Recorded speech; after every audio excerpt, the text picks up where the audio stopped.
12ஆம் வசனம். நல்லா கவனிங்க. அவர் யாருங்க?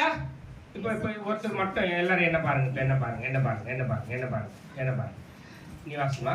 அவராலே இன்றி வேறு ஒருவரும் ரட்சிப்பு இல்லை. பரவாயில்ல, இருக்கட்டுமா, கவலைப்படாதீங்க. சரியா? அத்திருப்பு வாசிங்க. அவரு ஐயா முந்திக்கிறாரு. அவன் பாசு. அவராலே இன்றி வேறு ஒருவராலும் ரட்சிப்பு இல்லை. நாம் ரட்சிக்கப்படும்படி வானத்தின் கீழெங்கும் மனுஷருக்குள்ளே. நல்லா கவனிங்க. மனுஷருக்குள்ளேனா யாருமா மனுஷன்? மனுஷன் மண்ணால் உருவாக்கப்பட்டதுனால மனுஷன்.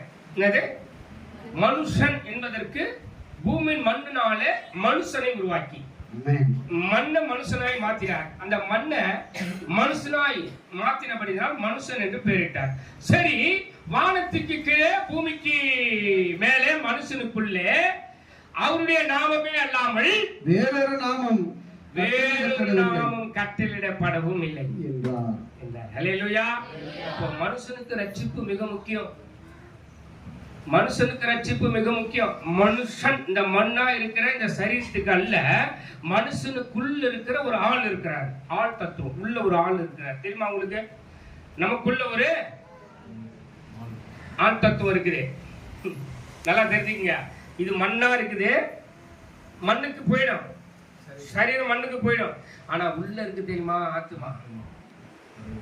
அதான் ஆத்துமா ரட்சகர் சொல்லுவாங்க. இயேசு கிறிஸ்துவ ஆத்துமா ரட்சகர். ஆத்துமா ரட்சகர். இதுக்கு ரட்சகர் இருந்தது. உள்ள இருக்கிற மனுஷனுக்கு ரட்சகர். கிள்ளுனா கத்துறாங்களே, இந்த சரீரத்துக்கு வலிக்குது. உள்ள இருக்கிற ஆத்துமா இருக்கிறதுனால தான் சரீரம் கிள்ளுறதுனால வலிக்குது. ஆனா இந்த ஆத்துமா வெளியே போயிடுச்சுன்னா என்ன பண்ணாலும் ஒண்ணுமே இல்லை. ஒன்றுமே இல்லை. அவ்வளவுதான், ஒன்றுமே இல்லாது. ஹல்லேலூயா. இந்த ஆத்துமாவை ரட்சிக்கதான், இந்த பாவிகளை ரட்சிக்க கிறிஸ்து இந்த உலகத்துல வந்தார். அப்போ இந்த ரட்சிப்பு நமக்குள்ள வந்துச்சுன்னா நாம எப்படி இருக்கணும்னா மாற்றங்கள் வரும்.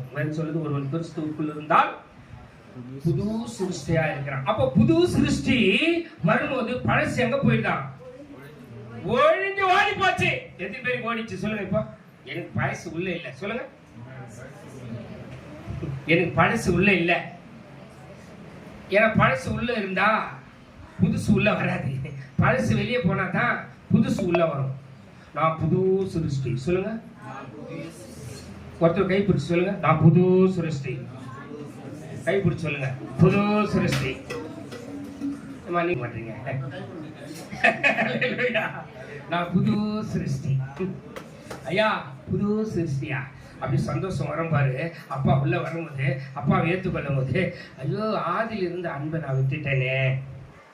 ஆதியில வந்தது பாரு சந்தோஷம், அந்த சந்தோஷத்தை நான் இழந்துட்டேனே. ஹல்லேலூயா. இழக்க வச்சான் பிசாசு, மறுபடியும் அதை திரும்ப தருவன்னு சொல்றாரு. எத்தனை பேர் விசுவாசிக்கிறீங்க? ஆமென். ஹல்லேலூயா. இப்ப பாடலாம். உங்கள் துக்கம் சந்தோஷமாய் மாறும், உங்க கவலை கண்ணீர் எல்லாம் மறந்துவிடும். உங்கள் துக்கம் சந்தோஷமாய்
எனக்கு ரட்சிப்பு வந்துச்சு. இப்ப சொல்லுங்க.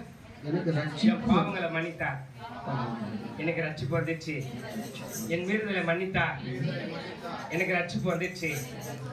எப்போ ரட்சித்தாரு, நான் மறுபடியும் பாவம் செய்தேன், அவரை விட்டு தூரம் போனேன், அவரை விட்டு விலகி போனேன், மீண்டுமாக என்னை தேடி வந்தார், எனக்குள்ள மீண்டுமாக வந்துட்டாரு, என்னை ரட்சித்தாரு. அதனால்தான் வேதம் சொல்லுது, பாவிகளை ரட்சிக்க. ஆமென். நல்லா கவனிங்க. பிறக்கும் போது பாவமா செய்து பாவத்துல பிறந்தடலாம், ஆனா மரிக்கும் போது பாவத்துல கரங்களை தட்டுவோம். பாவத்துல மரிக்க கூடாது.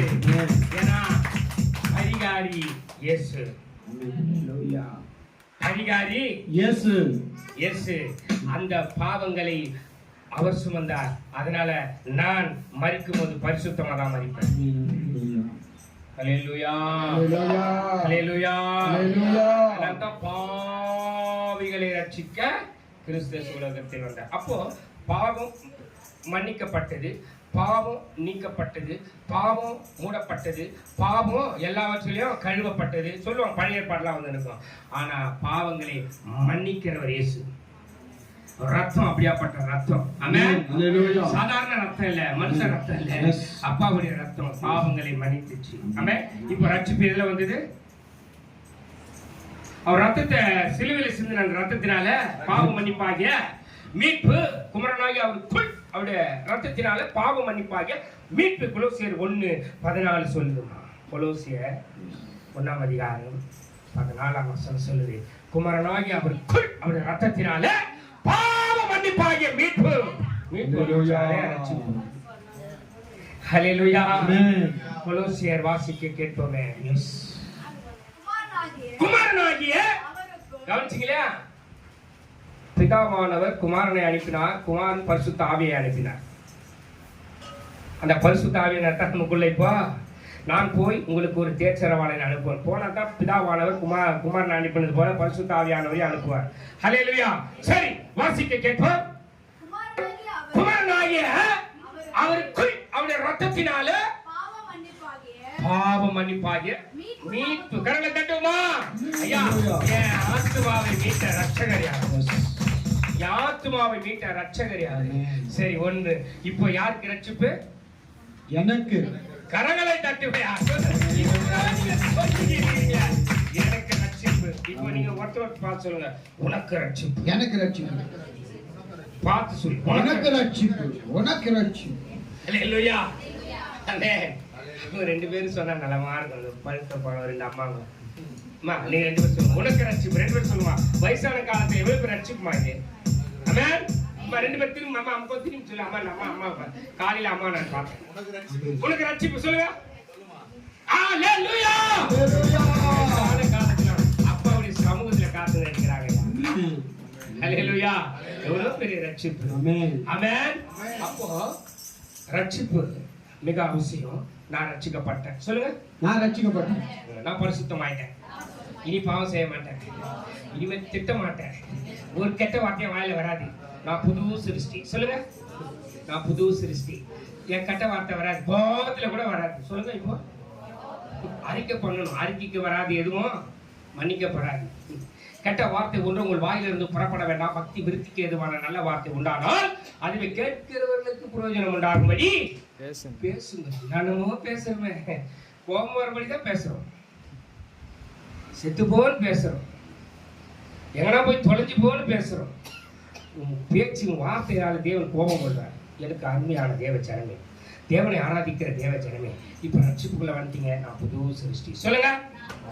ஓகே, புது சிருஷ்டி. டைம் இல்லாத காரணத்தை சீக்கிரம் முடிக்கிறேன். நான் புது சிருஷ்டி ஆயிட்டேன். இப்ப சொல்ல, நான் புது சிருஷ்டி ஆயிட்டேன். இனிமே என் பேச்சு மாறும், என் சிந்தை மாறும், என் பார்வை மாறும், என் வார்த்தை மாறும். மாறிச்சா? ஒருத்தருக்கு கேளுங்க, மாறிச்சு. சொல்லுங்க.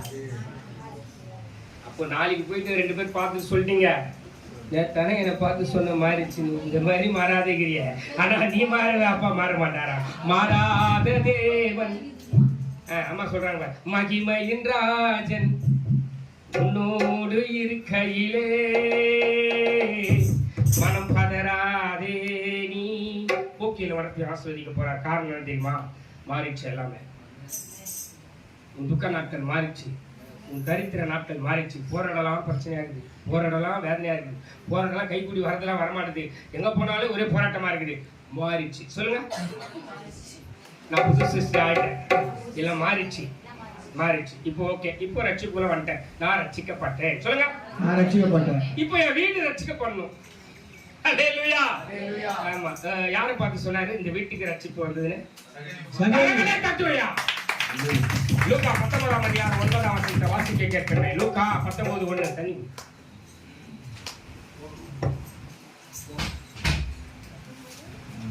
19:9. இயேசு அவனை நோக்கி, இன்றைக்கு இந்த வீட்டுக்கு ரட்சிப்பு. கரங்களே தட்டுவையா.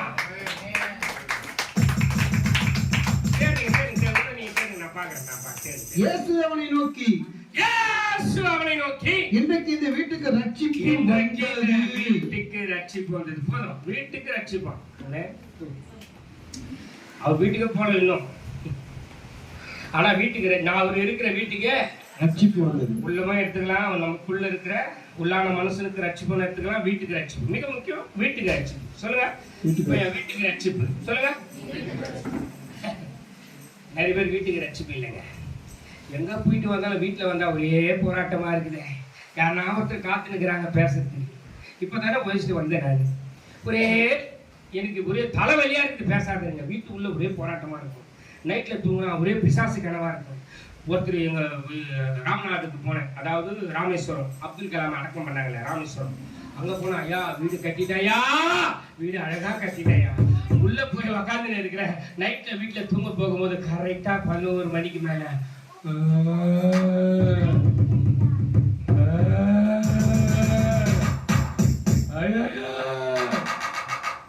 அழுகுறலாக கேக்குதியா. இங்க இருந்து போயிடுங்க, நான் இருந்த இடம் இருந்தியா. ஏதோ இடத்த வாங்கி கட்டுக்கிறாங்க, அது இடத்துல வாங்கி வீட்டுக்குள்ள இல்லாம பகலெல்லாம் போய் நைட்டெல்லாம் போய் இன்னொரு இடத்துல பார்த்துக்குது. பகல்ல தான் வீட்டுல வராங்க. 11:30 மணிக்கு கத்துது. யாராரோ வந்தாங்க. உள்ள வரவங்களெல்லாம் கத்துறது தெத்துது. கத்துது உள்ள வந்தா தெத்துது. என்ன பேர் ஊழியக்காரர் வந்தாலும் தெத்துது. அது கத்து தானா ஒரு சத்தம் வந்தா என்ன பண்ணுவேன்? அவருக்கு ஒரு மாதிரி ஆகி வெளியே ஓடிடுறாரு.